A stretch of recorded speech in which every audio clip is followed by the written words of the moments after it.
man. Watch out! It's a woodpecker from space.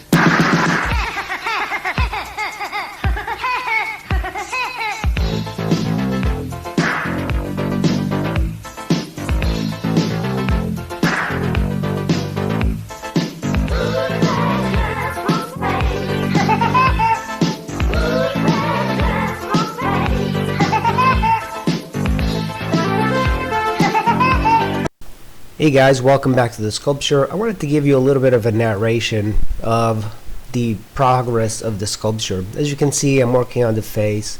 The head itself actually fell off, and that's why I put a stick holding it up. But it didn't get damaged that much, so I just kept on doing it. One of the problems I'm having with the head is that it looks a little bit too old, and I want it to be a little bit more youthful, so I'm going to be working on that. And the way you take care of that is by making things a little bit smoother. And I will be doing just some additional changes. It's very difficult, especially when it gets a little bit harder.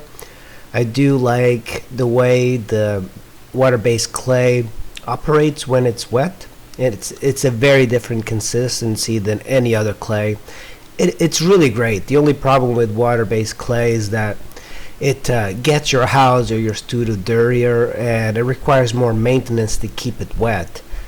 But it is also better in a way because you get to completely fire this, and it's much cheaper to get a permanent sculpture out of it.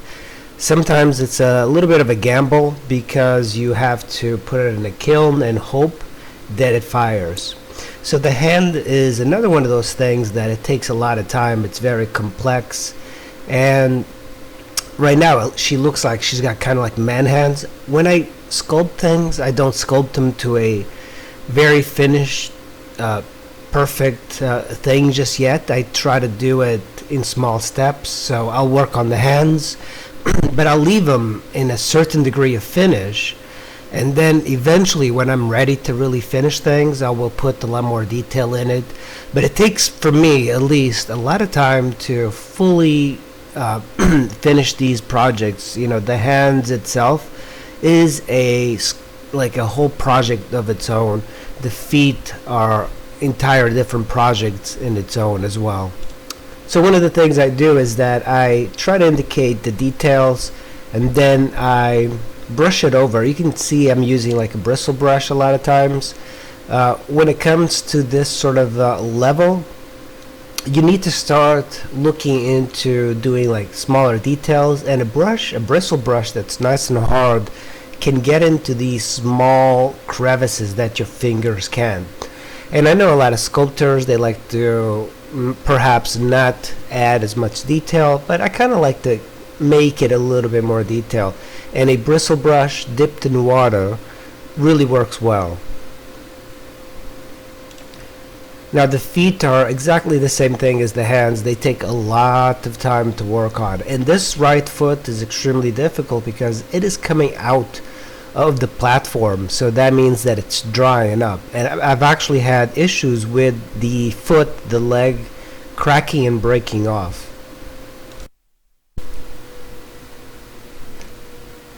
This one's a little bit nicer because it is still in the platform, so basically it's drying, or it's not getting as dry as the other one.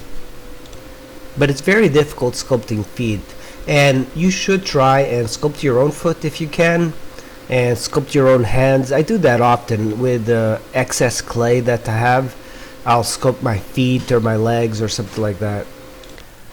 Just brushing on the clay, and then I add details again with a metal tool. It's a kind of dentistry tool, but you can get it from a sculpture house. It's really good. I like to keep things flat, and when I hit it with that metal tool, it kind of makes it a little bit shinier, as if it's a bone or cartilage. So it really helps. I am indicating like the folds of the buttocks as well, and in the photo itself, the reference that you get from PostSpace, by the way, I'm using reference from postspace.com.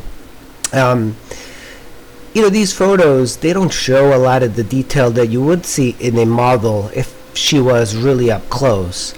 And it's kind of a shame, because if you don't know what you're looking for, you don't know where the muscles are. But what you should do is always have some sort of reference up of whatever you're sculpting. So if you're sculpting the legs or the thighs, you should have the muscles up so you know what's happening. And it's kind of important to know where the muscles begin and where they end, which is the origin and the insertion of the muscles.